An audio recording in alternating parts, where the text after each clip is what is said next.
Welcome to STV. నా పేరు శ్రావ్య. Bulletin updates చూద్దాం.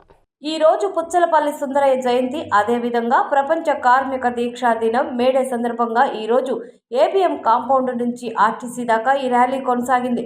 ప్రధానంగా మోడీ ప్రభుత్వం అధికారంలోకి వచ్చాక కార్మిక హక్కుల్ని కాలరాయడానికి, కరోనా టైంలో ఈ చట్టాలని మార్పు చేసేదానికి ప్రయత్నం చేసింది.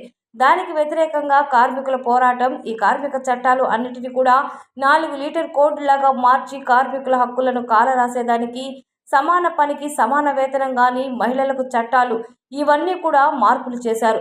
దీనికి వ్యతిరేకంగా రాబో కాలంలో పెద్ద ఎత్తున పోరాటాలు, అదేవిధంగా వికేంద్రీకరణ, కార్పొరేట్ శక్తులు భూములు ఇవ్వడం కానీ, తెలుగుదేశం ప్రభుత్వం కేంద్రంలో ఉన్నటువంటి మోడీ ప్రభుత్వం, రాష్ట్రంలో ఉన్నటువంటి కూటమి ప్రభుత్వం, ఈ విధానాలకు వ్యతిరేకంగా రాబో కాలంలో పెద్ద ఎత్తున పోరాటం నిర్వహిస్తామని తెలియజేశారు.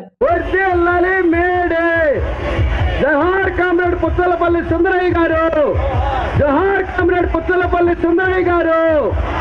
సాధిస్తాం సాధిస్తాం సుందరయ్య గారి ఆశయాలను, పయనిస్తాం పయనిస్తాం సుందరయ్య గారి బాటలోనే. కార్మికుల దీక్షా దినం మేడే, ప్రపంచ కార్మికులారా మీరు జోహార్ అమర వీరులకు, సాధిస్తాం సాధిస్తాం అమర వీరుల ఆశయాలను. ఈరోజు పుచ్చలపల్లి సుందరయ్య గారి జయంతి, అదేవిధంగా ప్రపంచ కార్మిక దీక్షా దినం మేడే సందర్భంగా ఈరోజు ఏబిఎం కాంపౌండ్ నుంచి ఆర్టీసీ దాకా ఈ ర్యాలీ జరుగుతుంది. ప్రధానంగా మోడీ ప్రభుత్వం అధికారంలోకి వచ్చినాక కార్మిక హక్కుల్ని కాలరాసేదానికి, కరోనా టైంలో ఈ చట్టాలని మార్పు చేసేదానికి ప్రయత్నం చేసింది.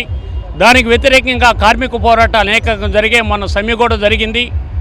సమ్మె ఈ కార్మిక చట్టాలన్నింటినీ కూడా 4 లేబర్ కోడ్లుగా మార్చి కార్మికుల హక్కుల్ని కాలరాసేదానికి, సమాన పనికి సమాన వేతనం కానీ, మహిళలకి చట్టాలు ఇవన్నీ కూడా మార్పు చేశారు. దీనికి వ్యతిరేకంగా రాబో కాలంలో పెద్ద ఎత్తున పోరాటాలు, అదేవిధంగా వికేంద్రీకరణ చేసి కార్పొరేట్ శక్తులు భూములు ఇవ్వటం కానీ, తెలుగుదేశం ప్రభుత్వం కేంద్రంలో ఉన్నటువంటి మోడీ ప్రభుత్వం, రాష్ట్రంలో ఉన్నటువంటి కూటమి ప్రభుత్వం, ఈ విధానాలకు వ్యతిరేకంగా రాబో కాలంలో పెద్ద ఎత్తున పోరాటాలు నిర్వహిస్తామని ఈ సందర్భంగా తెలియజేస్తున్నాం. ఇవి ఇప్పటి వరకు ఉన్న bulletin updates. Keep watching STV.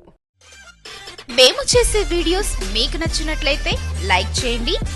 అలాగే మరిన్ని ఇంట్రెస్టింగ్ అప్డేట్స్ కోసం మా ఎస్టీవీ తెలుగు ఛానల్ ని సబ్స్క్రైబ్ చేసుకోండి.